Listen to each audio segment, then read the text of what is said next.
But it goes back to the issue of the death penalty. How should we think about wrongful convictions and the death penalty? That's the question.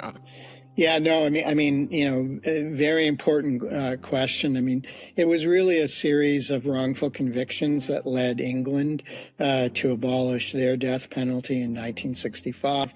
In Canada, the reintroduction of the death penalty would be unconstitutional because our Supreme Court in 2001 kind of changed its mind and said, we're no longer going to extradite anyone to face the death penalty. Why? Because we know in Canada, but we also know from other countries that mistakes will be made. And if you look at the United States, although they still have the death penalty, especially in Texas, the number of executions have declined dramatically during the DNA era. Now, the case that you mentioned, I'm not all that familiar, but I am familiar of cases where the DNA doesn't match, but the police and the prosecutors say, well, you're still guilty. And so that is, sometimes people call that tunnel vision, right? That you're so set on this person being guilty that even when the DNA doesn't match,